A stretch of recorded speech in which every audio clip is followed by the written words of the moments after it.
بسم الله الرحمن الرحيم الله الذي خلق السماوات والأرض وما بينهما في 6 أيام ثم استوى على العرش ما لكم من دونه. السلام عليكم ورحمة الله وبركاته.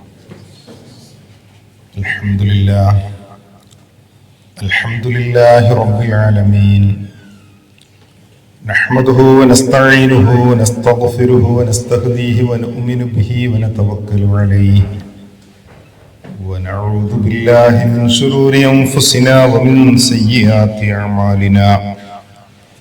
من يهد الله فلا مضل له ومن يضلل فلا هادي له، واشهد ان لا اله الا الله وحده لا شريك له، واشهد ان محمدا عبده ورسوله ارسله بالهدى ودين الحق ليظهره على الدين كله ولو كره المشركون. اللهم صل على محمد وعلى آل محمد وبارك على محمد وعلى آل محمد كما باركت وصليت على إبراهيم وعلى آل إبراهيم إنك حميد مجيد. أعوذ بالله من الشيطان الرجيم. بسم الله الرحمن الرحيم. ومن يرغب عن ملة إبراهيم إلا من صفح نفسه ولقد اصطفيناه في الدنيا وإنه في الآخرة لمن الصالحين. സ്നേഹ ബഹുമാനം നിറഞ്ഞ പണ്ഡിതന്മാരെ, നേതാക്കന്മാരെ, സഹോദരി സഹോദരന്മാരെ, അഖില ലോകങ്ങളെയും പടച്ചു പരിപാലിക്കുന്ന സർവ്വലോക രക്ഷിതാവായ അല്ലാഹു റബ്ബുൽ ഇസ്സത്തിന്റെ നിയമനിർദ്ദേശങ്ങളും വിധിവിലക്കുകളും ജീവിതത്തിന്റെ എല്ലാ മേഖലകളിലും പരമാവധി പാലിച്ചും സൂക്ഷിച്ചും തഖ്വയോടെ ജീവിക്കണേ എന്ന ആമുഖമായി എന്നോടെന്ന പോലെ നിങ്ങളെയും ഓർമ്മപ്പെടുത്തുകയാണ്. ദുൽഹിജ്ജ മാസത്തിലേക്ക് അടുക്കാൻ പോകുമ്പോൾ ഇബ്രാഹിം നബി അലൈഹിസ്സലാമിന്റെ ഓർമ്മകളും ചിന്തകളും, ഇബ്രാഹിം നബി അലൈഹിസ്സലാമിനെ പറ്റി നിരന്തരമായ പറച്ചിലുകളും നമ്മൾ കേൾക്കുകയും പറയുകയും ചെയ്തുകൊണ്ടിരിക്കുകയാണ്. ഒരു സത്യവിശ്വാസി മുഹമ്മദ് നബി സല്ലല്ലാഹു അലൈഹി വസല്ലമയെ എത്രത്തോളം അറിയുന്നു, മനസ്സിലാക്കുന്നു, പിന്തുടരുന്നുവോ അതേപോലെ തന്നെ നേരത്തെ ഇവിടെ ഉസൈബ് ഉസ്താദ് പറഞ്ഞതുപോലെ നബി സല്ലല്ലാഹു അലൈഹി വസല്ലമ പറഞ്ഞത് മില്ലത്ത അബീക്കും ഇബ്രാഹിം എന്നാണ്. ഇബ്രാഹിം അലൈഹി ഇസ്ലാമിന്റെ മാർഗത്തിലാണ് നാം ഉള്ളത് എന്ന് നബി സല്ലല്ലാഹു അലൈഹി വസല്ലമ പഠിപ്പിച്ചതാണ്. എവിടെയാണ് ഇബ്രാഹിം നബി അലൈഹി ഇസ്ലാം വ്യതിരിക്തനാകുന്നത് എന്ന് ചോദിച്ചാൽ, ഇവിടെ സൂചിപ്പിച്ചതുപോലെ എല്ലാ ദിവസവും നമ്മൾ ആ പേര് പറയുന്നു. ആ പേര് പറയാത്ത ഒരു നമസ്കാരം നമ്മൾ നിർവഹിക്കുന്നില്ല. ഇബ്രാഹിം നബി അലൈഹി ഇസ്ലാമിനെ പറ്റി പറയാത്ത സ്വലാത്ത് നമുക്കില്ല. അങ്ങനെയെങ്കിൽ ഇബ്രാഹിം നബി അലൈഹി ഇസ്ലാമിന് ഒരുപാട് പ്രത്യേകതകളുണ്ട് എന്നാണ് നമ്മൾ മനസ്സിലാക്കുന്നത്. ചരിത്രത്തിൽ ഞാൻ എപ്പോഴും പറയാറുള്ള ഒരു സംഗതി, മനുഷ്യന് കുറച്ചു കാല ദുനിയാവിൽ നമുക്ക് ജീവിതം അല്ലാഹു തന്നത്. ഈ ജീവിതത്തെ ഏറ്റവും മനോഹരമായി ജീവിക്കാൻ ഒരുപാട് വഴികളുണ്ട്. ആ വഴികളിൽ എളുപ്പമുള്ളതാണ് ആളുകൾ തിരഞ്ഞെടുക്കുക. എങ്ങനെയെങ്കിലൊക്കെ ആളുകളെ പറ്റിച്ചും എങ്ങനെയൊക്കെ കുറെ പൈസ ഉണ്ടാക്കിയും അങ്ങനെ അടിച്ചു പൊളിച്ച് ജീവിക്കാൻ നല്ലൊരു വഴി കിട്ടിയാൽ അതിലൂടെ സഞ്ചരിക്കുന്നവരാണ് മിക്കവാറും ആളുകൾ. ലോകത്ത് ഏറ്റവും കുറഞ്ഞ മൂലധനം കൊണ്ട് ഏറ്റവും കൂടുതൽ വിളവെടുക്കാൻ പറ്റുന്ന ഒരു സംഗതിയാണ് പൗരോഹിത്യം. കാര്യമായി കാശൊന്നും ഇറക്കേണ്ട കാര്യമില്ല. കയ്യിലുള്ള എല്ലാ അന്ധവിശ്വാസങ്ങളെയും ആളുകളിൽ വിപണനം ചെയ്ത് കിട്ടാവുന്നത് മുഴുവനും പോക്കറ്റിലാക്കാൻ പറ്റുന്ന ഒരു സംഗതിയാണ്. ഇബ്രാഹിം നബി അലൈഹി സ്വലാം ശരിക്കും ജനിച്ചു വീഴുന്നത് അത്തരമൊരു കുടുംബത്തിലായിരുന്നു എന്ന് ഖുർആനിലൂടെ അള്ളാഹു നമുക്ക് പറഞ്ഞുതരാം. ഇബ്രാഹിം നബി അലൈഹി സ്വലാം, അദ്ദേഹത്തിന്റെ പിതാവ് ആസർ, അദ്ദേഹം ഒരു വിഗ്രഹ പൂജകനാണ്, വിഗ്രഹ നിർമ്മാതാവാണ്, വിഗ്രഹ വിപണനം ചെയ്യുന്ന ആളാണ്. സ്വാഭാവികമായും അതിനെ ചുറ്റിപ്പറ്റി ജീവിക്കുന്ന ആളാണ്.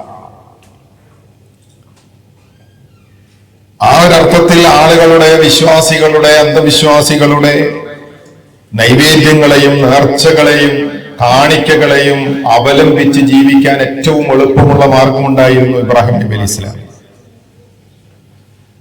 പക്ഷെ അദ്ദേഹം ചോദ്യം ചെയ്യുകയാണ്, നിങ്ങൾ ആരെയാണ് ആരാധിക്കുന്നത്? നിങ്ങൾ ആരോടാണ് പ്രാർത്ഥിക്കുന്നത്? അവർ കേൾക്കുമോ? അവർ കാണുമോ? അവർ ഉത്തരം ചെയ്യുമോ? ആ ചോദ്യം ഇബ്രാഹിം നബി അലൈഹി ഇസ്ലാമിനെ ഒറ്റപ്പെടുത്താൻ തുടങ്ങി. കുടുംബത്തിൽ നിന്ന്, സമൂഹത്തിൽ നിന്ന്, ഭരണാധികാരികളിൽ നിന്ന്. ഇബ്രാഹിം നബി അലൈഹി ഇസ്ലാമിന്റെ ദഅവത്തിനെ പറ്റി നമ്മൾ നോക്കുമ്പോ ഏറ്റവും മനോഹരമായ, ബുദ്ധിപൂർവമായ ചോദ്യങ്ങളും പ്രമാണനിബദ്ധമായ ഉത്തരങ്ങളും ഖുർആൻ തന്നെ നമുക്ക് പറഞ്ഞു തരുന്നുണ്ടെന്നാണ്. ഇന്നും പ്രസക്തമായ ഇബ്രാഹിം നബി അലൈഹി ഇസ്ലാമിന്റെ ജീവിതം എന്ന് പറയുന്നത് 4000-ഓ 5000-ഓ വർഷങ്ങൾക്ക് മുമ്പുള്ളതാണ്. പക്ഷെ അന്ന് ഉയർത്തിയ ചോദ്യങ്ങൾ, ആ ചോദ്യങ്ങൾ ഇന്നും പ്രസക്തമാണ്. ഇന്നും ചോദിക്കപ്പെടേണ്ടുന്ന ജനകോടികൾ മറുപക്ഷത്തുണ്ട്. നമുക്ക് ചോദിക്കാൻ പറ്റുന്നുണ്ടോ? നമ്മൾ മില്ലത്ത് അബീക്കും, അല്ലെങ്കിൽ ഞാനിവിടെ ഓതി വെച്ചതുപോലെ ഇബ്രാഹിമിന്റെ മില്ലത്തിനെ തൊട്ട് തെറ്റിക്കളയുന്നവൻ ഏറ്റവും വലിയ വിഡ്ഢിയാണ് എന്നുള്ള പറയുന്നത്. നമ്മൾ ആ പ്രബോധനത്തിന്റെ മാർഗത്തിലുണ്ടോ? നമ്മൾ ചോദ്യം ചോദിക്കുന്നുണ്ടോ? അത് വേറെ ചോദ്യമാണ്. ഇബ്രാഹിം നബി അലൈഹി സ്വലാം അങ്ങനെ ചോദിച്ച് എല്ലാവരാലും ഒറ്റപ്പെട്ട് ജീവിച്ച ഒരു വ്യക്തിത്വമായിരുന്നു. പക്ഷെ ആ ഒറ്റപ്പെടലൊന്നും ഇബ്രാഹിം നബി അലൈഹി സ്വലാമിനെ മതിച്ചിട്ടില്ല, പ്രയാസപ്പെടുത്തിയിട്ടില്ല, ബുദ്ധിമുട്ടിച്ചിട്ടില്ല. അവിടെയാണ് ഈമാനിന്റെ, വിശ്വാസത്തിന്റെ, ത്യാഗത്തിന്റെ മാധുര്യമൂറുന്ന അനുഭവം ഇബ്രാഹിം നബി അലൈഹി സ്വലാമിനുണ്ടായിരുന്നു. അത് മുഖേന നമുക്കുണ്ടാകണം എന്ന തിരിച്ചറിവ് ഉണ്ടാകേണ്ടത്. ലോകത്തെ ഏറ്റവും കൂടുതൽ ഇന്ന് ചർച്ച ചെയ്യപ്പെട്ടുകൊണ്ടിരിക്കുന്ന സെമിറ്റിക് മതങ്ങൾ, ജൂതരും ക്രിസ്ത്യാനികളും മുസ്ലിങ്ങളും, ഈ 3 വിഭാഗവും ഞങ്ങളുടെ നേതാവാണ് എന്ന് പറയുന്ന ഒരേ ഒരു വ്യക്തിത്വമാണ് എബ്രഹാം പ്രവാചകൻ എന്ന് പറയപ്പെടുന്ന ഇബ്രാഹിം നബി അലൈഹി സ്വലാം. എല്ലാവരും പറയുന്നു ഞങ്ങളെ നേതാവാണ്. അബുദാബിയിൽ അബ്രഹാമിക് ഫാമിലി എന്ന പേരിൽ ഒരു കെട്ടിടം തന്നെയുണ്ട്. നിങ്ങൾ പോയി കണ്ടിട്ടുണ്ടാവും. അതിനുള്ളിലേക്ക് കയറി കഴിഞ്ഞാൽ ജൂതരുടെ ആരാധനാലയുണ്ട്, ക്രിസ്ത്യാനികളുടെ ആരാധനാലയുണ്ട്, നമ്മുടെ പള്ളിയുണ്ട്. ഇബ്രാഹിം ഫാമിലിയുടെ ഒരു മനോഹരമായ കാഴ്ച. പക്ഷെ നിങ്ങൾ നോക്കൂ, ഇബ്രാഹിം നബി അലൈഹി സ്വലാം ജീവിച്ചിരുന്ന കാലത്ത് എത്ര ആളുകൾ ഉണ്ടായിരുന്നു പിന്തുണക്കാൻ? എത്ര ആളുകൾ ഉണ്ടായിരുന്നു ഞങ്ങളുണ്ട് പിന്നാലെ എന്ന് പറയാൻ?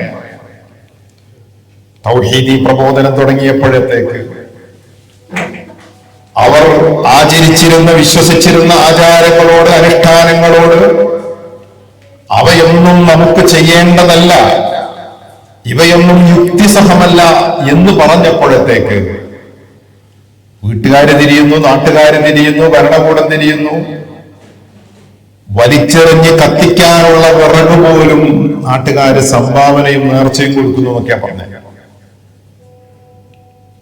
ആ ഇബ്രാഹിം നബി അലൈഹി ഇസ്ലാമിനോടാണ് അള്ളാഹു പറഞ്ഞത്, കഅബാലയം പണിതിനു ശേഷം ആൾക്കാരെ വിളിക്കുകയും, ഞാൻ എപ്പോഴും പറയാറുള്ള സംഗതി ഉണ്ട്, ഇബ്രാഹിം നബി അലൈഹി ഇസ്ലാമിന്റെ ആ വിളി കേട്ട് ഇന്നും ഇപ്പോഴും നമ്മുടെ നാട്ടിൽ നിന്ന് ഇവിടെ നിന്ന് ലോകത്തിന്റെ നാനാഭാഗത്ത് നിന്ന് ആളുകൾ മക്കയിലേക്ക്, കഅബയിലേക്ക്, അറഫയിലേക്ക്, മുസ്ദലിഫയിലേക്ക് പോയിക്കൊണ്ടിരിക്കുകയാണ്. അന്ന് ആ പാറപ്പുറത്ത് നിന്ന് വിളിച്ച വിളിയുണ്ടല്ലോ, അന്ന് ആരുണ്ടായിരുന്നില്ല. മരുഭൂവാണ്, കുറ്റിക്കാടാണ്, ഹിംസ്രജന്തുക്കളാണ്, ഒരു മനുഷ്യനുമില്ല. ജനങ്ങളെ വിളിക്ക്. ഇബ്രാഹിം നബി അലൈഹി സ്വലാം വിളിച്ചു. ആ വിളി കേട്ട് ജനകോടികളൊന്നും അതിനുത്തരം ചെയ്തുകൊണ്ടേയിരിക്കാം. ഈ വിഷയം പറയുമ്പോൾ ഞാൻ എപ്പോഴും പറയാറുള്ള ഒരു സംഗതിയുണ്ട്. ജെഫ്രി ലാങ് എന്ന് പറയുന്ന അമേരിക്കൻ എഴുത്തുകാരൻ, അദ്ദേഹത്തിന്റെ ഈവൻ ഏഞ്ചൽസ് ആസ്ക്, മാലാഖമാർ പോലും ചോദിക്കുന്നു എന്നൊരു പുസ്തകത്തിൽ അദ്ദേഹത്തിന്റെ ഹജ്ജ് അനുഭവം പറയുന്ന ഒരു ഭാഗമുണ്ട്. അവിടെ അദ്ദേഹം ക്രിസ്ത്യാനിയായി ജനിച്ച ആളാണ്. ഇസ്ലാമിനെ പറ്റി മനസ്സിലാക്കുകയും പഠിക്കുകയും അത് മറ്റുള്ളവർക്ക് പകർന്നു കൊടുക്കാൻ പ്രബോധനം നടത്തുകയൊക്കെ ചെയ്യുന്ന ആളായിരുന്നു. അങ്ങനെ അദ്ദേഹം ഹജ്ജിന് വരികയാണ്. ഹജ്ജിന് വന്നപ്പോ ഇയാൾ അമേരിക്കക്കാരനാണെന്ന് അറിയുന്ന ആളുകളൊക്കെ ചുറ്റും കൂടും, ഇടക്കിടക്ക് ചോദിക്കും, താങ്കൾ എങ്ങനെയാണ് മുസ്ലിം ആയത്? ആളുടെ അനുഭവം കേൾക്കാൻ ആളുകൾ ഇങ്ങനെ വട്ടം കൂടി നിൽക്കും. ആവർത്തിച്ച് അദ്ദേഹത്തിന്റെ ഇസ്ലാം അനുഭവങ്ങൾ പറഞ്ഞുകൊണ്ടേയിരിക്കും. അങ്ങനെ അദ്ദേഹം പറയാണ്, ആ ഹജ്ജിൽ ഞങ്ങൾ അറഫയിൽ നിന്ന് തിരിച്ചു വന്ന് ഒരു ബസ്സിൽ ഇങ്ങനെ ഇരിക്കുകയാണ്. ബസ്സിന്റെ ഏറ്റവും പിറകിലെ സീറ്റിൽ വന്നിരുന്നപ്പോ എന്റെ തൊട്ടിപ്പുറത്ത് ബംഗ്ലാദേശുകാരനായ അബ്ദുറഹ്മാൻ വന്നിരുന്നു. എന്റെ തൊട്ടപ്പുറത്ത് പാകിസ്ഥാൻകാരനായ വേറൊരാളും വന്നിരുന്നു. അബ്ദുറഹ്മാൻ എന്നോട് ചോദിച്ചു, താങ്കൾ അമേരിക്കക്കാരനാണോ? അദ്ദേഹം പറഞ്ഞു, അതെ. പതിവ് ചോദ്യം വീണ്ടും തുടങ്ങി, എങ്ങനെയാണ് വന്നത്, എങ്ങനെയാണ് മുസ്ലിം ആയത്? ആവർത്തന വിരസതയോടെ പറഞ്ഞെങ്കിലും അദ്ദേഹം പറയുന്നു, പിന്നീടുള്ള വാക്കുകൾ എന്റെ മനസ്സിൽ നിന്നും മായുന്നില്ല.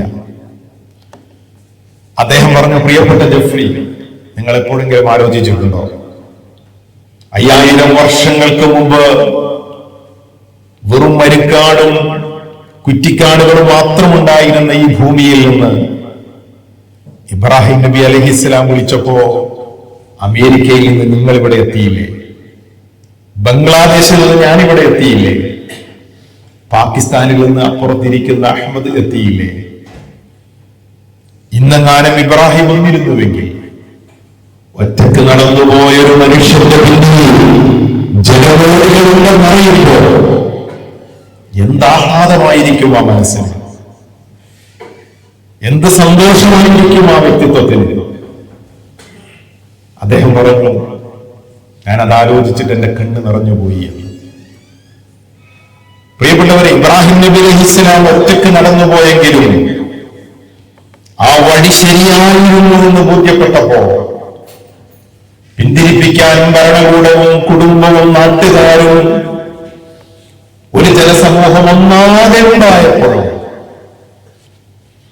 അദ്ദേഹം ഒറ്റക്ക് നിന്ന് പറഞ്ഞു, ഹസ്ബി അല്ലാഹ്, എനിക്ക് അല്ലാഹ് മതി, എനിക്ക് അല്ലാഹു മതി. ഇത് പറയാൻ ഒരു വിശ്വാസിക്ക് ഉള്ളിൽ ഉയർന്നു വരുന്ന കരുത്തിന്റെ പേരാണ് ഈമാൻ. ഇബ്രാഹിം നബി അലൈഹി ഇസ്ലാം, നമ്മൾ പറയാറുണ്ട്, ഇബ്രാഹിം നബി അലൈഹി ഇസ്ലാമിന്റെ കുടുംബം, ആ കുടുംബം ഇന്നും ലോകത്ത് കുടുംബമേ വേണ്ട എന്ന് ചർച്ച ചെയ്തുകൊണ്ടിരിക്കുന്ന കാലത്ത് കുടുംബ സംവിധാനത്തില് വിശ്വാസം കൊണ്ടും ആദർശം കൊണ്ടും തീർത്ത ഒരു മാതൃക ഇബ്രാഹിം നബി അലൈഹി ഇസ്ലാമിൽ നമുക്ക് കാണാം.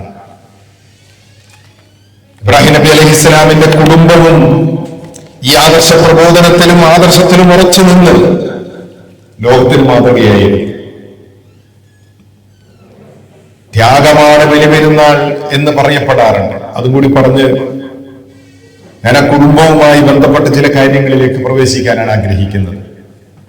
ത്യാഗമാണ് ബലിപെരുന്നാൾ. ഖലീലുല്ലാഹി ആകുന്നതും ഇന്നി ജാഇലുക ലിന്നാസി ഇമാമ, ഞാൻ താങ്കളെ ഒരു ഇമാമാക്കുന്നു എന്ന് പറഞ്ഞതും എപ്പോഴാണ് എന്ന് തഫ്സീറിന്റെ ഉലമാക്കൾ പറഞ്ഞു തരുന്നത്. അദ്ദേഹത്തോട് അള്ളാഹു കൽപ്പിച്ചതിനെ അക്ഷരം പ്രതി അനുസരിക്കാൻ തയ്യാറായപ്പോൾ അപ്പോഴായിരുന്നു അള്ളാഹു പറഞ്ഞത് താങ്കളെ നാം ഇമാമാക്കാമെന്ന്. അള്ളാഹുവിന്റെ കൽപ്പനകളെ അസ്ലിം എന്ന് പറഞ്ഞപ്പോ അസ്ലംതു റബ്ബിൽ ആലമീൻ, അള്ളാഹുവിന് വേണ്ടി സമ്പൂർണമായി സമർപ്പിക്കുകയായിരുന്നു. സ്വന്തം ആഗ്രഹങ്ങളുണ്ടാകും, താല്പര്യങ്ങളുണ്ടാകും, ഇഷ്ടങ്ങളുണ്ടാകും, സ്വന്തമായിട്ടുള്ള തീരുമാനങ്ങളുണ്ടാകും, ലോകർക്കുണ്ടാകുന്ന ചോദ്യങ്ങളുണ്ടാകും. അവയൊന്നും വകവെക്കാതെ അള്ളാഹുവിന്റെ മുമ്പിൽ അള്ളാഹു മാത്രം, അതിന്റെ അപ്പുറത്തേക്ക് വെക്കാൻ മറ്റൊന്നുമില്ല. ആരുടെ താല്പര്യവുമില്ല, ആരുടെ ഇഷ്ടങ്ങളുമില്ല. അള്ളാഹു അക്ബർ എന്ന് പറയുന്നതിന്റെ യഥാർത്ഥ ജീവിതമായിരുന്നു ഇബ്രാഹിം നബി അലൈഹി ഇസ്ലാം. അവിടെ തന്റെ മകനെയും ഹാജറ റളിയല്ലാഹു അൻഹയെയും മക്കയിൽ ഉപേക്ഷിച്ചു പോകുന്ന സമയത്ത്, പിന്നീട് തിരിച്ചു വന്ന് കഅബയിൽ കഴിയുന്ന സമയത്ത് ഇബ്രാഹിം നബി അലൈഹി ഇസ്ലാം അവരോട് സംവദിച്ചിരുന്നത് ഖുർആൻ നമുക്ക് വായിച്ചു തരുന്നത്, പറഞ്ഞു തരുന്നത്, കേൾപ്പിച്ചു തരുന്നുണ്ട്. അവിടെ നമ്മൾ മനസ്സിലാക്കുന്നത് ആ കുടുംബവും ഇബ്രാഹിം നബി അലൈഹി ഇസ്ലാമിന്റെ മാർഗത്തിലായിരുന്നു എന്നതാണ്. സാധാരണ കല്യാണം കഴിഞ്ഞാല് കുട്ടികൾ ഉണ്ടാവുക എന്നത് എല്ലാവരുടെയും ആഗ്രഹമാണ്. ഇബ്രാഹിം നബി അലൈഹി ഇസ്ലാമിനും അങ്ങനെ ആഗ്രഹം ഉണ്ടായിരുന്നു. ഒരുപാട് കാത്തിരുന്നു, പിന്നെയും കാത്തിരുന്നു. അദ്ദേഹം അള്ളാഹുവിനോട് തേടിക്കൊണ്ടിരുന്നു, റബ്ബി ഹബ്ലി മിനസ് സ്വാലിഹീൻ. കല്യാണം കഴിഞ്ഞാൽ അള്ളാഹിനോട് എന്ത് പറയണം? ആൺകുട്ടിയെ തരണേന്ന് ചോദിക്കുന്നവരുണ്ട്, പെൺകുട്ടികളെ തരണേന്ന് ചോദിക്കുന്നവരുണ്ട്.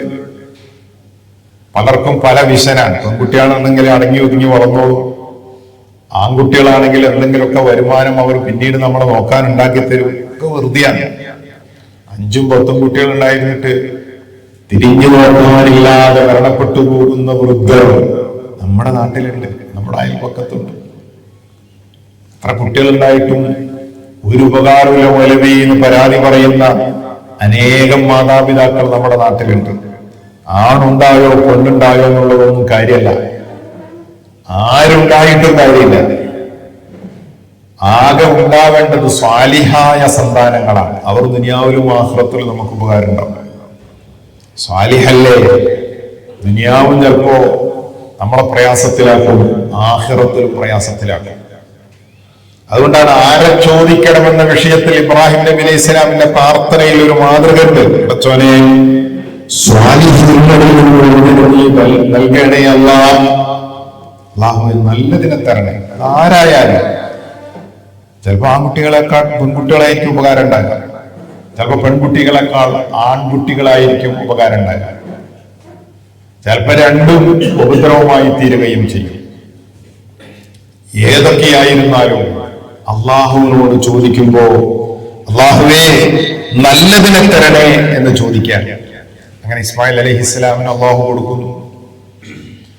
അവരെ മക്കയിലാക്കി പോകുമ്പോ പത്നി ഹാജറ റളിയല്ലാഹു അൻഹയുടെ ഒരു ചോദ്യമുണ്ട്, അല്ലാഹു അമറക ബിഹാദ. ഇവിടെ ആരുമില്ല, ഞങ്ങൾ ഇവിടെ ഇങ്ങനെ ഒറ്റക്കാക്കി പോകുമ്പോ ആരാണ് ഞങ്ങളെ സംരക്ഷിക്കുന്നത്? നിങ്ങളോട് ആരാ ഇത് പറഞ്ഞത്? അള്ളയാണോ എന്ന ചോദ്യത്തിന് അതേ എന്ന് പറഞ്ഞപ്പോൾ അപ്പോഴാണ് പഠിച്ചോ ഞങ്ങൾ വെറുതെ വെക്കൂല. ആ ഒരു ആത്മവിശ്വാസം പത്നിയിൽ ഉണ്ടായിരുന്നതാണ്. അങ്ങനെയാണ് ഇബ്രാഹിം നബി അലൈഹി ഇസ്ലാമിന്റെ പത്നിയും ഹാജറ റളിയല്ലാഹു അൻഹയും ഇസ്മായിൽ അലൈഹി ഇസ്ലാമും മക്കയിൽ താമസം ആരംഭിക്കുന്നു. അവിടെ നിന്ന് സംസം ഉണ്ടാകുന്നു. സംസമിന്റെ പിന്നിലുള്ള ചരിത്രം നമ്മൾ പറയാറുണ്ട്. ഹാജറ ബീവിയുടെ പ്രയത്നമാണ്, സഅയാണ്. അതിന് ഏറ്റവും വലിയ അത്ഭുതം എന്താ അറിയാം? ഇന്നിപ്പോ ഹജ്ജിന് വേണ്ടി അപേക്ഷ കൊടുത്ത് കാത്തിരിക്കുന്ന ജനലക്ഷങ്ങൾ ലോകത്തുണ്ട്. കിട്ടാതെ പോകുന്നവർ, നിരാശരാകുന്നവർ. ഓരോ വർഷവും ഹജ്ജിനവിടെ എത്തുന്ന ജനലക്ഷങ്ങളുണ്ട്. കോടാനുകോടി മനുഷ്യർ ഹജ്ജ് ചെയ്ത് കഴിഞ്ഞിട്ടുണ്ട്. കോടാനുകോടി മനുഷ്യർ. ആ പോകുന്ന മനുഷ്യരിൽ രാജ്യത്തിന്റെ ഭരണാധികാരികളുണ്ട്, വലിയ പണക്കാരുണ്ട്, വലിയ നേതാക്കന്മാരുണ്ട്, വലിയ വലിയ ബ്രില്യൻസ് ഉണ്ട്.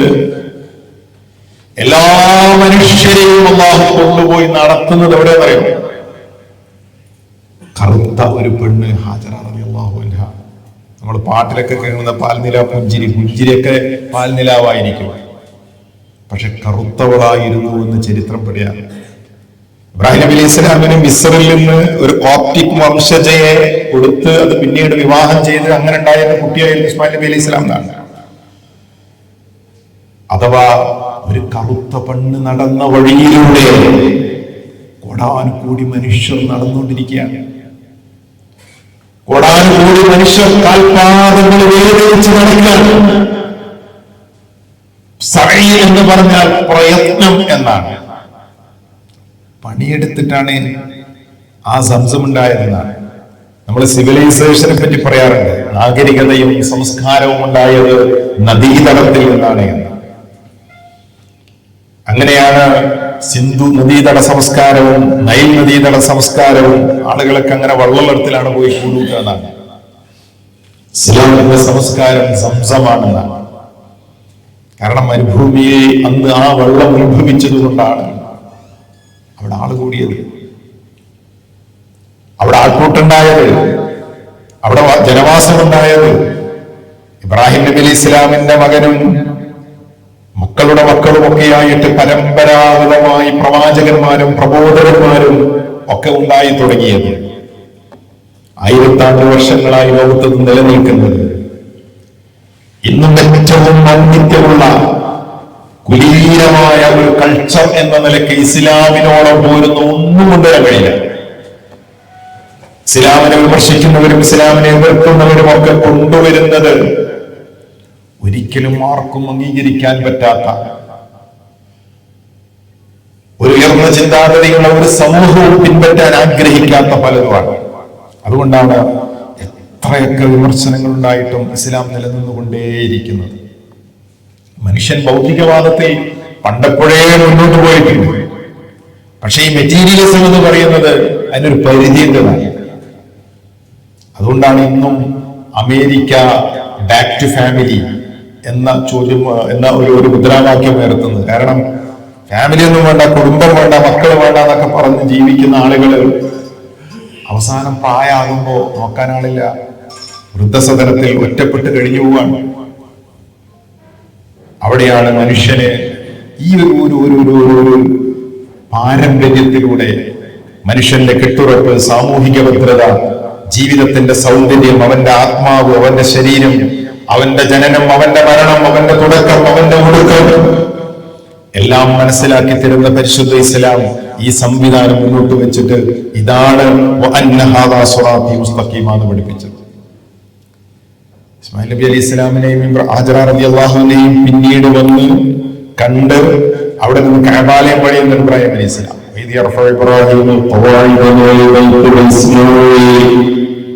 ربنا تقبل منا انك انت السميع العليم. അല്ലാഹുവേ വഇദ് യർഫഉ ഇബ്രാഹിം മകൻ ഇസ്മായിൽ അലൈഹിസ്സലാം അല്ലാഹുവിന്റെ ആ ഭവനം പടുത്തുയർത്തുമ്പോൾ അല്ലാഹുവേ ഞങ്ങളിൽ നിന്ന് കബൂൽ ചെയ്യണമേ, സ്വീകരിക്കണമേ എന്ന് പ്രാർത്ഥിച്ചുകൊണ്ടിരുന്നു. ഇസ്മായിൽ നബി അലൈഹിസ്സലാം തന്റെ കൂടെ ഉണ്ടാകണം എന്ന് ആഗ്രഹിച്ച പ്രവാചകനായിരുന്നു ഇബ്രാഹിം അലൈഹി ഇസ്ലാം. അതുകൊണ്ട് കൂടെ ഉണ്ടായി, കഅബാലയം പണിതുയർത്തി. മറ്റൊന്ന് ഇബ്രാഹിം നബി അലൈഹി ഇസ്ലാമിനോട് കൽപ്പിച്ച ബലിയാണ്. ബലിയെ സംബന്ധിച്ച് പറയുമ്പോ ഞാൻ എപ്പോഴും പറയാറുള്ള സംഗതിയാണ്, ഇബ്രാഹിം നബി അലൈഹി ഇസ്ലാം മകനെ കൊണ്ടുപോകുന്നു, അറക്കാൻ നോക്കുന്നു, ഒരാടിനെ കിട്ടുന്നു, തിരിച്ചു പോകുന്നു. നമ്മൾ ചെറുപ്പത്തിലേ കേട്ടത്, കഴിഞ്ഞ ദിവസം മദ്രസിലെ കുട്ടികളോട് ഹജ്ജ് പെരുന്നാൾ വരെയല്ലേ, അപ്പോ എന്താണ് ഹജ്ജ് പെരുന്നാൾ, എന്താണ് ഉദ്ഹിയ്യത്ത് എന്നൊക്കെ പറഞ്ഞു. ആ മകൻ അറക്കാൻ കൊണ്ടുപോയി, അപ്പൊ ആട് കിട്ടി. ഇത് നമ്മൾ ചെറുപ്പത്തിലേ നമ്മുടെ തലച്ചോറിലേക്ക് ഈ ഒരു കഥ ഇങ്ങനെ വരുന്നത് കൊണ്ട് ആ ത്യാഗത്തിന്റെ ആഴമോ, ആ ത്യാഗം കൊണ്ട് ഇബ്രാഹിം നബി അലൈഹി ഇസ്ലാം അനുഭവിച്ച വേദനയോ നമുക്ക് മനസ്സിലാകണമെന്നില്ല. ഒരു കുഞ്ഞിക്കാല് കാണാൻ ഭാഗ്യമില്ലാതെ കാലങ്ങളോളം കഴിഞ്ഞ് അവസാനമുണ്ടായ ഒരു കുഞ്ഞ് അങ്ങനെയാ പറഞ്ഞത്. കുറച്ച് കൂടെ പണിയെടുക്കാനൊക്കെ ആയപ്പോ അള്ളാഹു ഈ രൂപത്തിൽ കൽപ്പിച്ചു എന്നാണ്. അള്ളാഹുവിന്റെ മാർഗത്തിൽ ബലി കൊടുക്കണം. തന്റെ മകനെ ഈ വിവരം അറിയിച്ചപ്പോ സാരല്ല, പടച്ചോനല്ലേ നമ്മളെ പടച്ചത്, പടച്ചോന്റെ ഇഷ്ടമാണ് നടക്കേണ്ടത് എന്ന് മറുപടി കൊടുത്തു എന്നാണ്. നോക്കൂ നിങ്ങൾ, അങ്ങനെ കൊണ്ടുപോകുമ്പോ ഇബ്രാഹിം നബി അലൈഹി ഇസ്ലാമിന്റെ ഉള്ളിൽ ഒരാടില്ല. കൊണ്ടുപോകുമ്പോൾ അവിടെ ഒരാടയിനെ കിട്ടും, തിരിച്ചു വരും നല്ല ചിന്തിച്ചത്. കൊണ്ടുപോകുന്നത് ആർക്കാണ്? കൊണ്ടുപോകുന്നത് കൊല്ലാനാണ്. അങ്ങനൊക്കെ പറയോ, അങ്ങനൊക്കെ പടച്ചോൻ പറയോ ഒക്കെ ചോദിക്കുന്ന യുക്തിവാദികളും നിരീശ്വരവാദികളെയും മാറ്റിവെച്ചേക്കില്ല. ഇസ്ലാമിനെ സംബന്ധിച്ചിടത്തോളം അതിന്റെ സുന്ദരമായ മുഖം വികൃതമാക്കാൻ പറ്റുന്നിടത്ത് മാത്രമേ അവരുടെ ചോദ്യം ഉണ്ടാവുള്ളൂ. അതിന്റെ അപ്പുറത്തേക്ക് ഞാൻ നേരത്തെ പറഞ്ഞതുപോലെ ഇന്നും ലോകത്തിന് മുമ്പിൽ ഉയർത്തി കാണിക്കാൻ പറ്റുന്ന ഒരു സംസ്കാരമോ ഒരു മാർഗരേഖയോ ഒന്നും കയ്യിലില്ല. വെറുതെ വിമർശിക്കാന്ന് മാത്രം. അതിരിക്കട്ടെ. ആ മകന്റെ കൈ പിടിച്ചു പോകുമ്പോ അവിടെ എത്തിയാൽ ഒരു ആടിനെ കിട്ടും, തിരിച്ചു പോരാൻ വിചാരിച്ചിട്ടല്ല പോകുന്നത്, കൊണ്ടുപോകുന്നത് അറുക്കാനാണ്. ഖുർആൻ പറഞ്ഞത് ചരിച്ചു കിടത്തിയതാണ്. ബാക്കിയുള്ള കഥകളിലൊക്കെ അഭിപ്രായ വ്യത്യാസമുണ്ട്. അത്രയും എത്തി. അങ്ങനെയാണ് പിന്നീട് ഒരു ഒരു ഒരു ആടിനെ കിട്ടുന്നതും തിരിച്ചൊക്കെ പോരുന്നത്. നമ്മുടെ മനസ്സിൽ ആടുണ്ടാകുമ്പോൾ ആ ത്യാഗത്തിന്റെ വില ഒരു പക്ഷെ അറിഞ്ഞോളന്നില്ല എന്നാണ്. പ്രിയപ്പെട്ടവർ, ഇബ്രാഹിം നബി അലൈഹി ഇസ്ലാം അങ്ങനെ ആ കുടുംബത്തെ വളർത്തിക്കൊണ്ടുവന്നത് കൊണ്ടാണ്, ആ കുടുംബത്തെ ആ രൂപത്തിലാക്കി തീർത്തത് കൊണ്ടാണ് ആ ഒരു പശ്ചാത്തലത്തിൽ അവർക്ക് ജീവിക്കാൻ സാധിക്കുന്നത്. അതല്ലെങ്കിൽ ഇന്നും ഇബ്രാഹിം നബി അലൈഹി ഇസ്ലാമിന്റെ മാതൃകയിൽ ഞങ്ങളാണ് ഞങ്ങളാണ് ഞങ്ങളാണ് എന്ന് അവകാശപ്പെടുന്ന ഓരോരുത്തരും ഖുർആൻ ഇതിനെപ്പറ്റി പറയുന്നുണ്ട്. മാകാന ഇബ്രാഹിം യഹൂദിയ്യൻ വലാ നസ്റാനിയ്യ. ആളുകൾ പറയും പോലെ ജൂതനോ ക്രിസ്ത്യാനിയോ ഒന്നുമല്ല ഇബ്രാഹിം പ്രവാചകൻ. ഇബ്രാഹിം നബി അലൈഹി ഇസ്ലാം ഹനീഫൻ മുസ്ലിം, വക്രതയില്ലാത്ത ഋജുമാനസനായ. അതതിന്റെ പ്രത്യേകത എന്നറിയാം. ഇബ്രാഹിം നബി ഇസ്ലാമിന്റെ പ്രബോധനം പറയുന്നിടത്ത് ഞാൻ എപ്പോഴും ഉദ്ധരിക്കാറുള്ള ഒരു സംഗതി, ഏറ്റവും മനോഹരമായ ഒരു സംഗതി, മനുഷ്യ മനസ്സിന് ജീവിക്കാൻ, ജീവിതത്തിന് ആഹാരം പോലെ, വെള്ളം പോലെ, പാനീയം പോലെ, ജൈവികമായ വളർച്ചയ്ക്ക് ആവശ്യമായതുപോലെ അതിനേക്കാൾ അടിയന്തരവും ആവശ്യവുമായ സംഗതിയാണ് മനസ്സമാധാനം, നിർഭയത്വം. അതില്ലെങ്കിൽ ജീവിക്കാൻ തോന്നൂല. അതില്ലെങ്കിൽ എത്ര പൈസ ഉണ്ടായിട്ടും കാര്യമില്ല, എത്ര സമ്പത്ത് ഉണ്ടായിട്ടും കാര്യമില്ല, എത്ര ആരോഗ്യം ഉണ്ടായിട്ടും കാര്യമില്ല. മനസ്സമാധാനവും നിർഭയത്വം അല്ലെങ്കിൽ പേടിച്ച് പേടിച്ച് ഉരുകിത്തീർന്ന ഒന്നാണ്. ഇബ്രാഹിം നബി അലൈഹി ഇസ്ലാമിന്റെ പ്രബോധനത്തിൽ നമ്മൾ കാണുന്ന ഏറ്റവും മഹത്തായ ഒരു വചനം, അദ്ദേഹം ആളുകളോട് ചോദിക്കുന്ന ഒരു ചോദ്യമാണ്. അതിന്റെ മുമ്പ് മുഴുവനും സൂര്യനെ കണ്ട് ചന്ദ്രനെ കണ്ട് ഇതൊന്നും ആരാധിക്കപ്പെടേണ്ടവയല്ലെന്ന് പറഞ്ഞതിന് ശേഷം وكيف أخاف ما أشركتم ولا تخافون أنكم أشركتم بالله ما لم ينزل به عليكم سلطانا فأي الفريقين أحق بالأمن إن كنتم تعلمون. ആരൊക്കെ പേടിച്ചിട്ടാ ജീവിക്കുന്നത്? നിങ്ങളുടെ ഉള്ളിൽ എന്തെന്ത് ഭയങ്ങളാണ്, എന്തൊക്കെ ആശങ്കകളാണ്.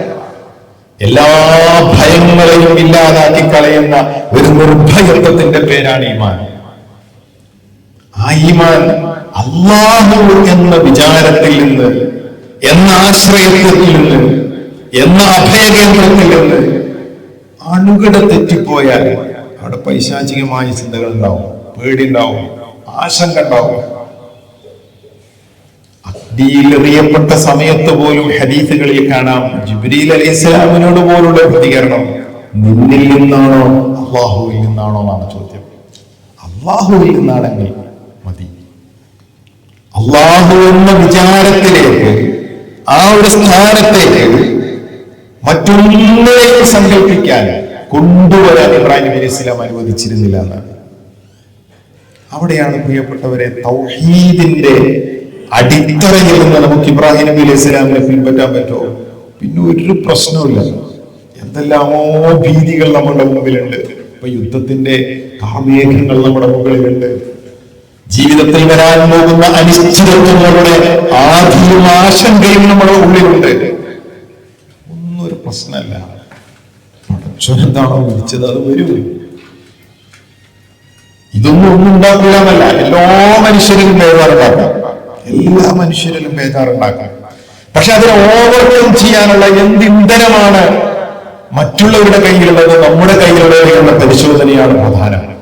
മറ്റുള്ളവരുടെ കയ്യിലൊന്നുമില്ല. നമ്മളെപ്പോഴും പറയാറുണ്ട്, പടച്ചോനില്ല എന്ന് പറയുന്ന ആൾക്ക് ഒരു കുഞ്ഞ് മരിച്ചുപോയാൽ ആ മരിച്ചുപോയ കുഞ്ഞിന്റെ കുസൃതിയും ചിരിയും സ്നേഹവും ലാളനയും ഓർത്ത് നിരാശപ്പെട്ട് കണ്ണുനീരായി കഴിഞ്ഞുകൂടാ.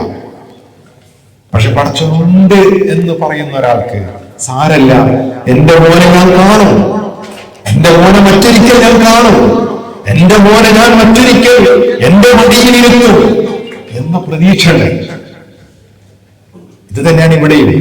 ആശങ്കകളും ഭയപ്പാടുകളും ഒരുപാട് ലോകത്തുണ്ടാവും. നമ്മുടെ എല്ലാവരുടെയും നിയന്ത്രണങ്ങളുടെ കൈകളുടെ അപ്പുറത്താണ് ലോകത്ത് പലതും സംഭവിക്കുന്നത്. ആർക്കും ഒന്നും ചെയ്യാൻ പറ്റാത്ത അവസ്ഥകൾ, മനുഷ്യന് കടന്നു വരുന്ന രോഗങ്ങളാവട്ടെ, മനുഷ്യൻ അഭിമുഖീകരിക്കുന്ന സാമൂഹ്യ സാഹചര്യങ്ങളാവട്ടെ, അവന്റെ കുടുംബ ബന്ധങ്ങളിൽ ഉണ്ടാകുന്ന പ്രശ്നങ്ങളാകട്ടെ, അവന്റെ വിശ്വാസപരമായ കാര്യങ്ങളിൽ ഉണ്ടാകുന്ന വ്യതിയാനവും അതുമുഖേന ഉണ്ടാകുന്ന അവന്റെ ഉള്ളിൽ ഉണ്ടാകുന്ന ഭയാശങ്കകളാകട്ടെ, അങ്ങനെ പലതും പരിഹാരമേ ഉള്ളൂ. നിഷ്കളങ്കമായ ഈമാൻ. ഇബ്രാഹിം നബി ഇസ്ലാമിന്റെ കയ്യിൽ അതുണ്ടായിരുന്നു. അതുകൊണ്ടാണ് ചോദിച്ചത്,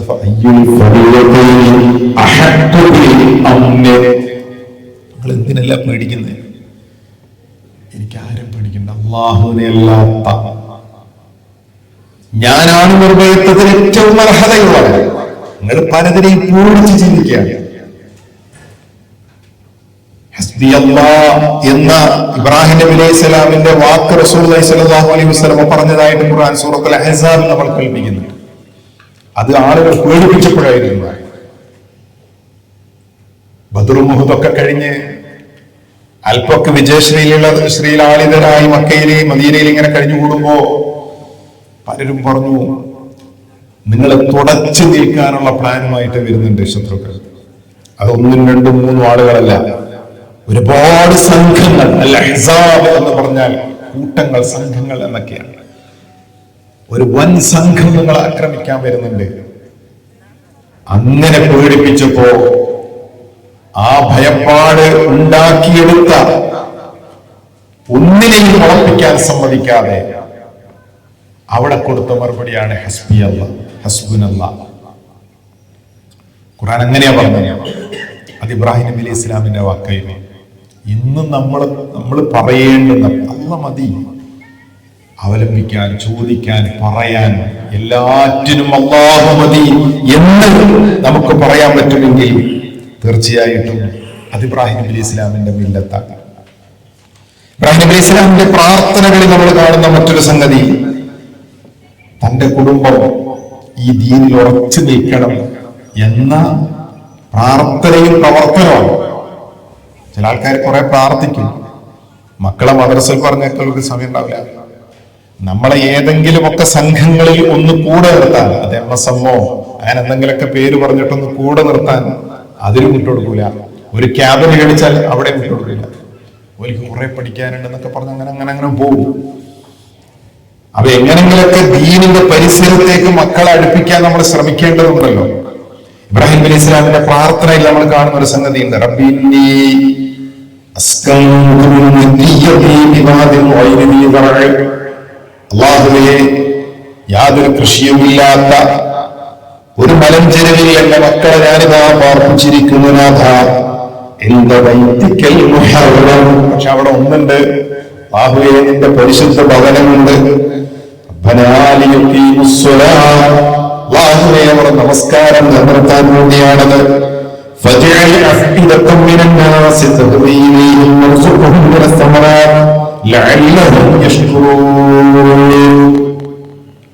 പുതിയ വീടെടുക്കുമ്പോ പള്ളി എരിയത്തുണ്ടോ? പുതിയ വീടെടുക്കുമ്പോ മദ്രസ എരിയത്തുണ്ടോ? പുതിയ വീടെടുക്കുമ്പോ ആ ഒരു പരിസരത്തൊക്കെ എങ്ങനെങ്കിലൊക്കെ ബന്ധപ്പെടാൻ ആരെങ്കിലൊക്കെ ഉണ്ടോ എന്ന് അന്വേഷിക്കുന്ന വിശ്വാസികളെ കാണാം. അത് ഈ മാതൃകയാണ്. കുറച്ചോനെ ഞാൻ പാർപ്പിച്ചത് ഇവിടെ കൃഷിയോ മറ്റൊന്നുമില്ല, പക്ഷേ നിന്റെ ഭവനമുണ്ടല്ലോ. അള്ളാഹുവിനോട് പറയാണ് നീ യുഖീമുസ്സല, ആത്മാവിന്റെ ഭക്ഷണം ഒരാൾക്കുണ്ടെങ്കിൽ ശരീരത്തിന്റെ ഭക്ഷണം വന്നോളൂ. അള്ളാഹു അത് നീ കൊടുക്കണേന്ന് പറഞ്ഞപ്പോ ഇന്നും സമാനതകളില്ലാത്ത രൂപത്തിൽ ആ മക്കയിലേക്ക് ലോകത്തിന്റെ നാനാഭാഗത്തിൽ നിന്ന് വിഭവങ്ങൾ എത്തിച്ചേരുന്നുണ്ടെന്നാണ്. അപ്പൊ ആ കുടുംബത്തിൽ ഈ ആദർശ പ്രതിബദ്ധതയും ആദർശബന്ധിതമായ ജീവിതവും ഉണ്ടാകണമെന്ന് ഇബ്രാഹിം നബി അലൈഹി ഇസ്ലാം ആഗ്രഹിച്ചു എന്ന് നമുക്ക് കാണാം. മാത്രമല്ല ഇബ്രാഹിം നബി അലൈഹി ഇസ്ലാമിന്റെ പ്രാർത്ഥനയിൽ നമ്മൾ മറ്റൊന്ന് കാണുന്നത് റബ്ബി ജഅൽനി മുഖീമസ്സലാം, എന്നെ നിസ്കാരക്കാരനാക്കണേ, വമിൻ ദുർരിയ്യതി, എന്റെ മക്കളെയും. നമ്മളിപ്പോ ഈ യശാ നിസ്കാരേ ഇൻഷാ അല്ലാഹ് നമ്മൾ ഇത് കഴിഞ്ഞതിന് ശേഷം ഇവിടെ തന്നെ നിസ്കരിക്കുന്നതാണ് അധികൃതർ അറിയിച്ചിട്ടുള്ളത് ഇൻഷാ അല്ലാഹ്. അപ്പോ എന്റെ മക്കളെയും നീ നിസ്കാരക്കാരാക്കണേ. ഈ നമസ്കാരം ഒരു മനുഷ്യനെ സംബന്ധിച്ചിടത്തോളം അള്ളാഹുമായിട്ടുള്ള കണക്ഷൻ നിലനിർത്താനുള്ള ഒരു വഴിയാണ്. അത് അറ്റുപോയാൽ അള്ളാഹുമായിട്ടുള്ള ബന്ധം അറ്റുപോയി എന്നാണ് എൻ്റെ അർത്ഥം. അതുകൊണ്ടാണ് നബി സല്ലല്ലാഹു അലൈഹി വസല്ലം അത്രത്തോളം കർക്കശമായ ഒരു നിർദ്ദേശം ഈ വിഷയത്തെ നൽകിയിട്ടുള്ളത്. അത് ഇബ്രാഹിം നബി അലൈഹി ഇസ്ലാമിന്റെ മാതൃകയാണ്. ഇബ്രാഹിം നബി അലൈഹി ഇസ്ലാം അള്ളാഹിനോട് ദുആ ചെയ്യുന്നു. അതേപ്രകാരം തന്നെ മക്കള് ഇസ്മായിൽ അലൈഹി ഇസ്ലാം, ഇസ്ഹാഖ് അലൈഹി ഇസ്ലാം, അവരുടെ മക്കൾ യഅ്ഖൂബ് നബി അലൈഹി ഇസ്ലാം, അവരുടെ മക്കൾ, അങ്ങനെ നമുക്ക് അവരുടെ ഒക്കെ പ്രാർത്ഥനയായിട്ട് നമുക്ക് കാണാൻ കഴിയുന്ന ഒരു സംഗതിയാണ്. അതേപ്രകാരം തന്നെയാണ് മക്കളോടുള്ള വസിയ്യത്ത്. വവസ്സാ ബിഹാ ഇബ്രാഹീം ബനീഹി വയഅ്ഖൂബു യാ ബനിയ ഇന്നല്ലാഹ അസ്തഫാ ലക്കുമുദ്ദീൻ ഫലാ തമൂതുന്ന ഇല്ലാ വഅൻതും മുസ്ലിമൂൻ. ഒരുപാട് വസിയ്യത്ത് നമ്മൾ മക്കളോടൊക്കെ ചെയ്യാറുണ്ട്, കുടുംബത്തോട്. ഈ ആദർശമാണ് അള്ളാഹു നമ്മുടെ മുമ്പിൽ നേർവഴിയായി തന്നിട്ടുള്ളത്. ഇത് തെറ്റിപ്പോകരുത്, ഇവിടുന്ന് വിട്ടുപോകരുത്. ഇത് ഇബ്രാഹിം നബി അലൈഹി ഇസ്ലാമും യാക്കൂബ് നബി അലൈഹി ഇസ്ലാമും ഒക്കെ തങ്ങളുടെ മക്കൾക്ക് നൽകിയിരുന്നു എന്ന് കാണാം. മക്കളിപ്പോ പല രക്ഷിതാക്കളുടെയും പരാതിയാണ്, മക്കൾ നമ്മൾ പറയുന്ന വഴിയിലല്ല, നമ്മളെ മാർഗത്തിലല്ല, നമ്മൾ പിടിച്ചെടുത്ത് കിട്ടുന്നില്ല. അതൊരു സ്വാഭാവികമാണ്.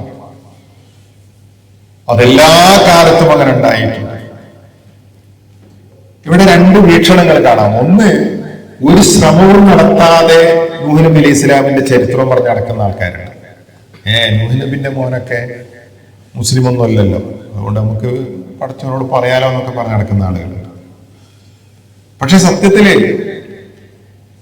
മക്കളെ, ഞാൻ നേരത്തെ സൂചിപ്പിച്ചതുപോലെ, നമ്മുടെ മക്കളെ നമ്മുടെ വഴിയിൽ എത്തിക്കാൻ, നമ്മുടെ വഴി എന്ന് പറഞ്ഞാൽ നമ്മൾ ചിന്തിക്കുന്ന ഈ ദീനിന്റെ വഴി, ഈ ശരിയായ നേർവഴി അവിടെ എത്തിക്കാൻ നമ്മൾ എന്തെങ്കിലുമൊക്കെ ശ്രമം നടത്തിയിട്ടുണ്ടോ എന്നത് നമ്മൾ ഓരോരുത്തരും സ്വയം ചോദിക്കേണ്ട ചോദ്യമാണ്. അങ്ങനെയെങ്കിലും ആശ്വസിക്കാം. പിന്നെ ഒരു വഴി തെറ്റിയാല് നമ്മുടെ വലിയ പ്രയാസമാവില്ല. ചില ആൾക്കാരെ വിളിച്ചിട്ട് ഇങ്ങനെ പരാതി പറയും, മൗലവി എത്ര പറഞ്ഞും കേൾക്കുന്നില്ല, പോനോ അവന്റെ വഴിയാണ്, ഒന്നും പറഞ്ഞും കേൾക്കുന്നില്ല, നമ്മളൊന്നിനും വരുന്നില്ല. ഞാൻ പറഞ്ഞു, കുഴപ്പമില്ല, നിങ്ങൾ ചെയ്യാവുന്നിടത്തോളം ചെയ്തിട്ടുണ്ടോ? കൊടുക്കേണ്ട സമയത്ത് മതവിദ്യാഭ്യാസം കൊടുത്തിട്ടുണ്ടോ? കൂടെ കൂട്ടാൻ കഴിയുന്ന ഒരു സമയം ഉണ്ടാവും. എല്ലാ കുറച്ച് പ്രായമായ നമ്മളെ വിട്ടങ്ങനെ പോകും. പക്ഷെ ഒരു പ്രായം വരെ നമ്മുടെ കരവലയത്തിലായിരിക്കും ആ കുടുംബം, നമ്മുടെ കൂടെ ഉണ്ടാവും. അപ്പോഴും നമ്മൾ വേറെ എന്തൊക്കെയോ ചിന്തിച്ച് അവരെങ്ങോട്ട് അടുപ്പിക്കാത്ത രക്ഷിതാക്കളല്ല. ഒന്നിനും അവരെ അനുവദിക്കാതെ വലിയ സ്വപ്നങ്ങളുമായി അവരെന്തൊക്കെയോ ആക്കണം എന്നുള്ള നിലയ്ക്ക്, ഞാൻ ആദ്യം പറഞ്ഞതുപോലെ, അതിന് നമ്മുടെ മദ്രസ എത്ര സമയം കുറക്കാമോ അത്രയും കുറക്കാം. നമ്മുടെ ക്യാമ്പുകൾ, നമ്മുടെ സംഘടനാ പ്രവർത്തനങ്ങൾ, നമ്മുടെ ദീനീ പ്രവർത്തനങ്ങൾ, നമ്മുടെ ദീനീ ചർച്ചകൾ, അത് പരിസരത്തേക്ക് പോലും കുട്ടികളെ കൂട്ടാത്ത ആളുകൾ, അവര് പിന്നെ നൂഹ് നബിന്റെ കഥ പറഞ്ഞൊന്നും കാര്യമില്ല. അല്ലാത്ത ആളുകൾ പരമാവധി പരിശ്രമിച്ചു, നമ്മുടെ കൂട്ടത്തിലേക്ക് എത്തിക്കാൻ ശ്രമിച്ചു. എല്ലാ അർത്ഥത്തിലും നമ്മൾ അതിനുള്ള സാഹചര്യങ്ങളും സൗകര്യങ്ങളും നിർദ്ദേശങ്ങളും ഉപദേശങ്ങളും ഒക്കെ കൊടുത്തു. പക്ഷേ 18, 20, 22, 23 വയസ്സാകുമ്പോഴേക്ക് അവന്റെ വഴിക്ക് പോയെങ്കിൽ നമുക്ക് അള്ളാഹിനോട് പറയാം, അള്ളാഹുവേ, എന്നാൽ കഴിയുന്ന തർബിയത്ത് ഞാൻ കൊടുത്തിട്ടുണ്ട്, പക്ഷേ പിന്നെ അവന്റെ വഴിക്ക് പോയി. അപ്പൊ ഏതായിരുന്നാലും അള്ളാഹുവിനോട് ദുആ ചെയ്യുന്നു ഇബ്രാഹിം നബി അലൈഹി സ്വലാം, വസിയത്ത് ചെയ്യുന്നു മരിക്കുമ്പോൾ പോലും, ഇതാ ഈ ഇസ്ലാമാണ് നമ്മുടെ വഴി, ഇത് വിട്ടിട്ട് നിങ്ങൾ മറ്റൊരു വഴിയിലേക്ക് തിരിയരുത് എന്ന് ഇബ്രാഹിം നബി അലൈഹി സ്വലാം മക്കളോട് വസിയത്ത് ചെയ്യുന്നു. യാക്കൂബ് നബി അലൈഹി സ്വലാം മക്കളോട് വസിയത്ത് ചെയ്യുന്നത്. മറ്റൊന്ന് നമ്മൾ എപ്പോഴും കേൾക്കാറുള്ള, പ്രത്യേകിച്ച് നമ്മുടെ UAE നമ്മൾ അള്ളാഹുവിനോട് ദുആ ചെയ്യുന്ന, കഴിഞ്ഞ കുറെ ഖുതുബകളിൽ പറഞ്ഞിട്ടുള്ള ഒരു സംഗതിയാണ് ഈ നാടിന്റെ സമാധാനത്തിന് വേണ്ടിയുള്ള പ്രാർത്ഥന. ഇബ്രാഹിം നബി അലൈഹി സ്വലാമിൽ വലിയൊരു മാതൃകയാണ് ആ വിഷയത്തിലുള്ളത്. നാട്ടിൽ പലരും ഉണ്ടാവും, പല ആളുകളുണ്ടാവും, പക്ഷെ നാട് സമാധാനം ഉണ്ടെങ്കിൽ ജീവിക്കാൻ കഴിയുള്ളൂ. അതുകൊണ്ട് രണ്ട് കാര്യമാണ് പറയപ്പെടാറുള്ളത്. ഒന്ന്, നമ്മുടെ പ്രവൃത്തി കൊണ്ട്, സമീപനം കൊണ്ട്, വാക്കുകൾ കൊണ്ട് നാട്ടിൽ അസമാധാനം ഉണ്ടാകരുത്, കലാപം ഉണ്ടാകരുത്, കുഴപ്പമുണ്ടാകരുത്, പ്രശ്നം ഉണ്ടാകരുത്. ഒരാൾ പ്രാർത്ഥിക്കുമ്പോ അതിനനുസരിച്ച് പ്രവർത്തിക്കുന്നതാണല്ലോ. ഇബ്രാഹിം നബി അലൈഹി സ്വലാം പറഞ്ഞു,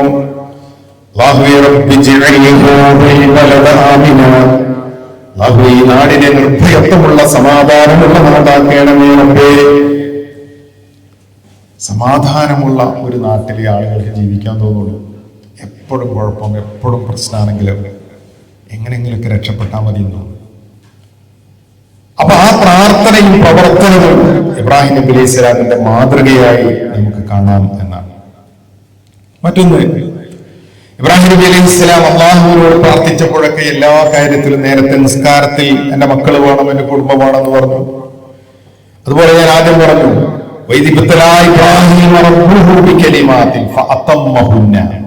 ചില വാക്കുകൾ കൊണ്ട് പരീക്ഷിച്ചപ്പോ അത് പൂർത്തീകരിച്ചപ്പോ അപ്പൊ ഇബ്രാഹിം നബി അലൈഹി സ്വലാം അള്ളാഹിനോട് പറഞ്ഞു, എന്നെ മാത്രമല്ല എന്റെ മക്കളെ നേതാക്കളാക്കണേ. അപ്പൊ അള്ളാഹു കൊടുക്കുന്നൊരു മറുപടി ഉണ്ടില്ല, നമ്മൾ പോകുന്ന നമ്മുടെ വഴിയെ നമ്മുടെ മക്കൾ ഉണ്ടാകണമെന്ന് ആഗ്രഹിക്കുമ്പോൾ അള്ളാഹുവിന് നൽകുന്ന മറുപടിയാണ്, ദുൽമ ചെയ്യുന്ന മാലിന്യങ്ങളായ ആളുകൾക്ക് എന്റെ ഈ കരാർ ബാധകമല്ല ഇബ്രാഹിമേ. തൗഹീദിൽ ഉറച്ചു നിന്ന്, തൗഹീദ് മനസ്സിലുറപ്പിച്ച്, അള്ളാഹുവിന് വേണ്ടി എന്ന നിയ്യത്തോടു കൂടി ആരൊക്കെ പ്രവർത്തിക്കുന്നു, ആ പ്രവർത്തിക്കുന്നവരുടെ പാതയിൽ ആരുടെയൊക്കെ മക്കളുണ്ടോ ആ മക്കൾക്ക് ഇത് കിട്ടുന്നതാണ് അതിന്റെ ഓഫർ. അപ്പൊ കൂടെണ്ടാകണമെന്ന് ആഗ്രഹിക്കുന്നവർ, അവർ ഇഹലോകത്തും പരലോകത്തും കൂടെണ്ടാകണം എന്ന് ആഗ്രഹിച്ചത് ഇബ്രാഹിം നബി അലൈഹി സ്വലാമിന്റെ പ്രാർത്ഥനയിൽ നമുക്ക് കാണാം എന്നാണ്. അങ്ങനെ ഇബ്രാഹിം നബി അലൈഹി സ്വലാം വിഗ്രഹത്തെ തകർക്കുന്നതും ആ വിഗ്രഹത്തെ തകർത്ത് ചോദ്യം ചെയ്യുന്നതും ഒക്കെ ഖുർആൻ പ്രതിപാദിച്ചിടത്ത് നമ്മൾ കാണുന്ന ഒരു തന്റേടമുണ്ട്. റുഷ്ദ് എന്ന വാക്കിന് തന്റേടം എന്നർത്ഥം കൊടുത്തിട്ടുണ്ട് പലരും. എന്തിനറിയാം? അള്ളാഹുവിന്റെ വിശ്വാസത്തിലും പ്രബോധനത്തിലും കാണിക്കുന്ന ഒരു തന്റേടാണ്. സ്വാഭാവികമായിട്ടും ശിർക്കിന്റെ ആളുകൾക്കും അന്ധവിശ്വാസത്തിന്റെ ആളുകൾക്കും ചൂഷണത്തിന്റെ ആളുകൾക്കും ഒന്നും നമ്മൾ പറയുന്നത് ഇഷ്ടപ്പെട്ടില്ല വന്നേക്കാം. അവിടെ ആരെന്ത് വിചാരിക്കുന്നു എന്നത് നമുക്ക് വിഷയമല്ല. അള്ളാഹുവിനെ പറ്റി പറയേണ്ടടുത്ത് പറഞ്ഞുകൊണ്ടേയിരിക്കുക, അന്ധവിശ്വാസങ്ങളെ എതിർക്കേണ്ടടുത്ത് എതിർത്തുകൊണ്ടേയിരിക്കുക, അതിനെ തുടച്ചു നീക്കേണ്ടുന്ന സ്ഥാനത്ത് നിന്ന് തുടച്ചു നീക്കുക. ഒരുപക്ഷെ ആദ്യകാലത്ത് നമ്മുടെ കൂടെ ആരുണ്ടായില്ല എന്ന് വന്നേക്കാം. ഇബ്രാഹിം നബി അലൈഹി സ്വലാമിന്റെ കൂടെയും ആരുണ്ടായിരുന്നില്ല. പക്ഷെ പിന്നീട് കാലം തെളിയിക്കും. നിങ്ങൾ നോക്കൂ, നമ്മുടെ പ്രസ്ഥാനത്തിന്റെ പ്രബോധന പ്രവർത്തനങ്ങളുടെ തുടക്കഘട്ടം കേരളത്തിന്റെ ഓരോ മൂലകളിലും ഉൾക്കുമൂലകളിലും ഗ്രാമങ്ങളിലും ഒക്കെ അന്വേഷിച്ചാൽ അത്രയേറെ പ്രയാസകരമായിരുന്നിട്ട് കാണാം. കാരണം ജനങ്ങൾ മുഴുവനും അന്ധവിശ്വാസത്തിലും അതിനെ ചൂഷണം ചെയ്യുന്ന പൗരോഹിത്യത്തിന്റെ വലയിലുമായിരുന്നു. ആദ്യകാലത്ത് വലിയ എതിർപ്പുകൾ നേരിട്ട എത്രയോ പണ്ഡിതന്മാർ നമ്മുടെ മുമ്പേ കടന്നുപോയി മരണപ്പെട്ടിട്ടുണ്ട്. അല്ലാഹുവർക്കൊക്കെ മഗ്ഫിറത്തും റഹ്മത്തും നൽകി അനുഗ്രഹിക്കുമാറാകട്ടെ. ആ പ്രബോധനത്തിന്റെ ഫലമായി എന്തെല്ലാം ചൂഷണങ്ങളിൽ നിന്നാണ് നമ്മുടെ കുടുംബം, നമ്മുടെ നാട്ടിലെ അനേക ലക്ഷങ്ങൾ രക്ഷപ്പെട്ടിട്ടുള്ളത്. ഞാൻ ആദ്യം പറഞ്ഞല്ലോ, മറ്റേത് എളുപ്പമാണ്, കാര്യമായിട്ട് ഒരു മൂലധനവും വേണ്ട. കുറേ അന്ധവിശ്വാസം ഇപ്പോഴും നിങ്ങൾ ആലോചിച്ച് നോക്കൂ. ഈ അന്ധവിശ്വാസങ്ങൾ വിപണനം ചെയ്ത് ജീവിക്കുന്ന എത്ര പുരോഹിതന്മാർ കേരളത്തിലുണ്ട്. ഒരു വിവരവുമില്ലാതെ അനേകായിരം സ്ത്രീകൾ ഇത്തരം കേന്ദ്രങ്ങളിലേക്ക് ഒഴുകിപ്പോകുന്നത് വേദനയോടെ നമ്മൾ കാണുക. അപ്പൊ പ്രബോധന പ്രവർത്തനങ്ങളിൽ ഇബ്രാഹിം നബി അലൈഹി സ്വലാം കാണിച്ചൊരു റൂഷ്ദ്, ഒരു തന്റെ ഇടം, അതിപ്പോഴും പ്രബോധകന്മാരിൽ നിന്ന് ആവശ്യപ്പെടേണ്ടുന്ന ഒരു സംഗതിയാണ്. അല്ലാഹുവിനെ അല്ലാതെ മറ്റൊരാളെയും പേടിക്കാനില്ലാത്ത ആ ഒരു മനോഭാവം തൗഹീദിൽ നിന്ന് ഇബ്രാഹിം നബി അലൈഹി സ്വലാമിന് കിട്ടി. അതുകൊണ്ട് ജനിച്ച നാട്ടിൽ നിന്നും വീട്ടിൽ നിന്നൊക്കെ പ്രശ്നങ്ങൾ ഉണ്ടെങ്കിലും അല്ലാ മതി എന്ന് പറഞ്ഞിടത്ത് നിൽക്കാൻ അദ്ദേഹത്തിന് സാധിച്ചു. ഇബ്രാഹിം നബി അലൈഹി സ്വലാമിന്റെ പ്രകൃതി പ്രതിഭാസങ്ങളിലേക്ക് ചൂണ്ടിക്കാണിച്ചിട്ടുള്ള ആ ചോദ്യം ബുദ്ധിപൂർവമായ ചോദ്യങ്ങൾക്കുള്ള ഉപമയായി പറയപ്പെടാറുണ്ട്. ഇന്നും പ്രസക്തി ഉണ്ടെന്ന് പറയാൻ വെറുതെ അല്ല. നോക്കൂ, നിങ്ങള് നമ്മുടെ നാട്ടിൽ നടക്കുന്ന ഒട്ടേറെ കാര്യങ്ങളെ അപഗ്രഥിച്ചാൽ ഒന്ന് പ്രമാണമേ ഉണ്ടാവില്ല. അള്ളാഹു പറഞ്ഞിട്ടില്ല, റസൂലുള്ളാഹി സ്വല്ലല്ലാഹു അലൈഹി വസല്ലം പറഞ്ഞിട്ടില്ല, ഖുലഫാഉർ റാഷിദീങ്ങളുടെ ചരിത്രത്തിൽ എവിടെ ഉണ്ടാവില്ല, മദ്ഹബിന്റെ ഇമാമികൾ പഠിപ്പിച്ചിട്ടുണ്ടാവില്ല. അപ്പൊ സ്വാഭാവികമായിട്ടും പ്രമാണനിബദ്ധമായ കാര്യമായിരിക്കില്ല. ശരി, എന്നാൽ യുക്തിപരമായ എന്തെങ്കിലും അതിലുണ്ടാവുമോ? ഒട്ടുണ്ടാവില്ല. അങ്ങേയറ്റം യുക്തിഹീനമായ കാര്യങ്ങളായിരിക്കും ചെയ്തിരിക്കുക. ഇത് രണ്ടും കൂടിച്ചേരുമ്പോഴാണ് യഥാർത്ഥത്തിൽ ദീനിന്റെ പരിസരത്തിൽ നിന്ന് അങ്ങേയറ്റം അകന്നു പോകുന്ന സമൂഹം ഉണ്ടായിത്തീരുന്നത്. ഇതിനെ കൃത്യമായി ചോദ്യം ചെയ്യാൻ കഴിയുമ്പോഴാണ് ഇസ്ലാമിലേക്ക്, ദീനിലേക്ക്, യഥാർത്ഥ ആദർശത്തിലേക്ക്, തൗഹീദിലേക്ക് ആളുകളെ എത്തിക്കാൻ കഴിയുന്നത്. നബി സല്ലല്ലാഹു അലൈഹി വസല്ലമയുടെ സുന്നത്തിനെ പിൻപറ്റുന്ന ആളുകൾ എന്ന നിലക്ക് ഞാൻ എപ്പോഴും ചോദിക്കാനുള്ള ഒരു ചോദ്യമുണ്ട്. സുന്നത്ത് എന്ന് പറഞ്ഞാൽ ഉദു എടുക്കുമ്പോൾ അവിടെ തടവുക, അല്ലെങ്കിൽ ഉദു എടുക്കുമ്പോൾ ഇങ്ങനെ കഴുകുക, ഈ സുന്നത്ത് മാത്രമാണോ നമുക്കറിയുന്നത് എന്ന്? നബി സല്ലല്ലാഹു അലൈഹി വസല്ലമയുടെ ജീവിതത്തിലെ ഏറ്റവും വലിയ സുന്നത്ത് എന്താണ്?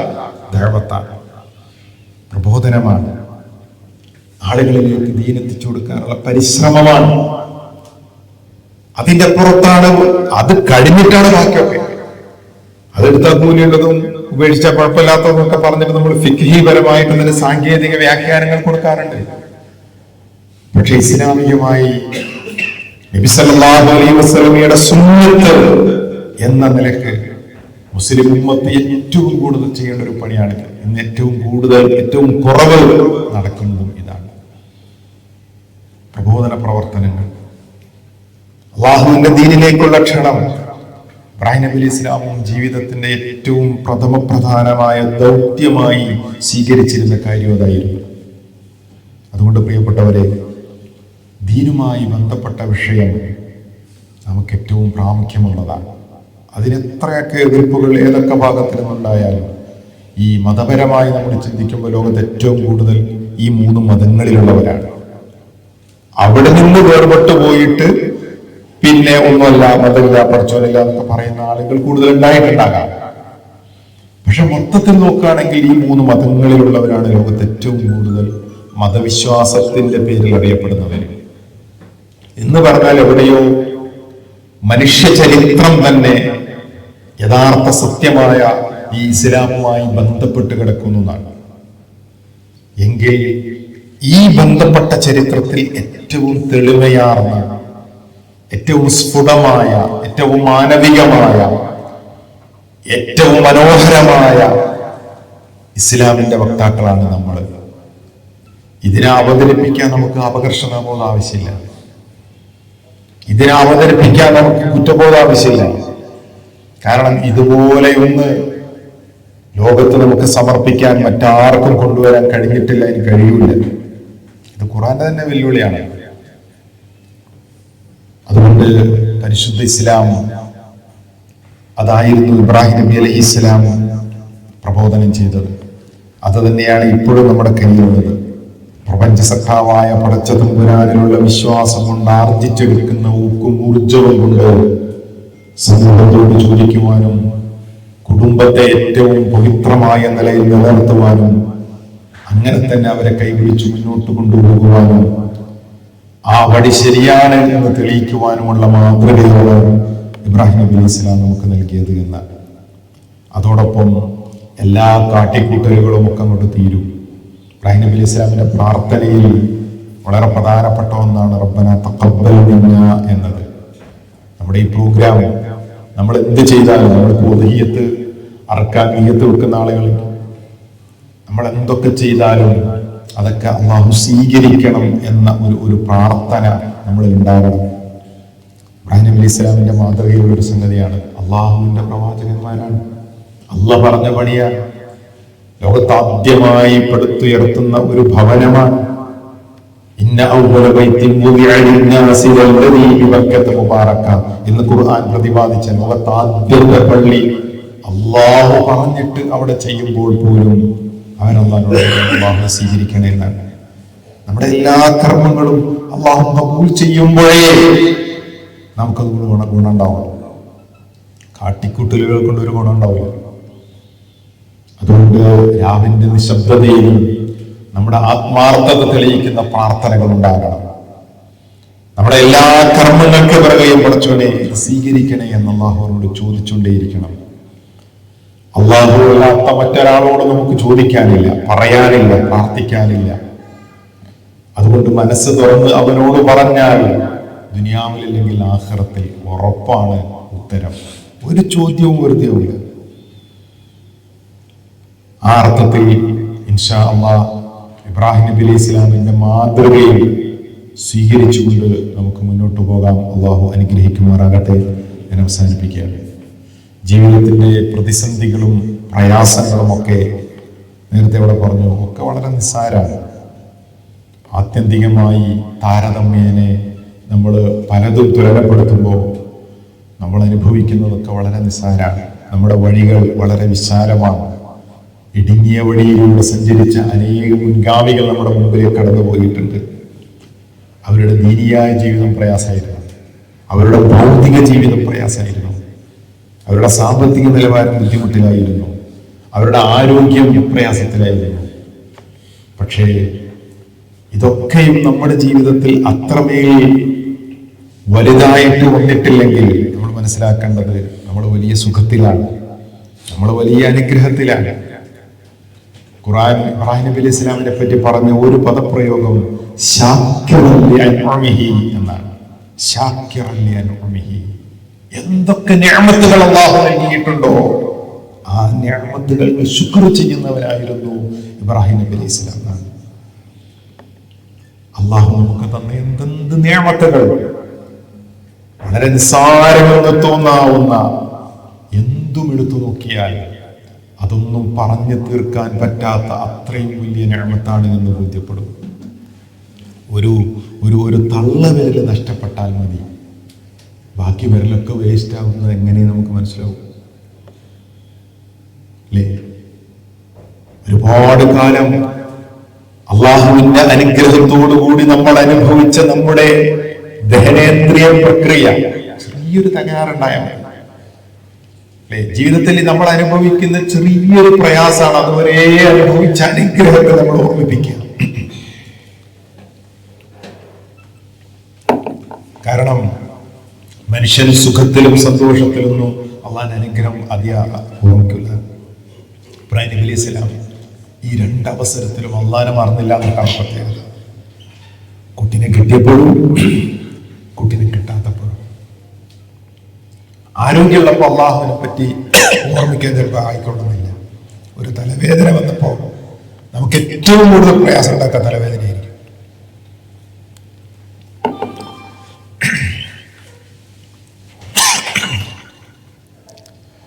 ശരീരത്തിന്റെ ഏതെങ്കിലും അവയവങ്ങൾക്ക് എന്തെങ്കിലും ഒരു തകരാറുണ്ടായാൽ അപ്പോഴാണ് നമ്മൾ അറിയാം എത്ര കാലമായി നമ്മൾ അനുഭവിക്കുന്നു.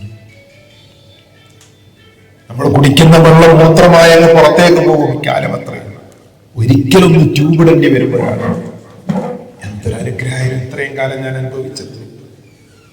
തലച്ചോറൊന്ന് ചിന്തിച്ചാൽ ടാപ്പ് തുറക്കുന്നത് പോലെ തുറക്കൊന്നും വേണ്ട, ബാത്റൂമിൽ പോയി നിന്നാൽ മാത്രം മതിയായിരുന്നു.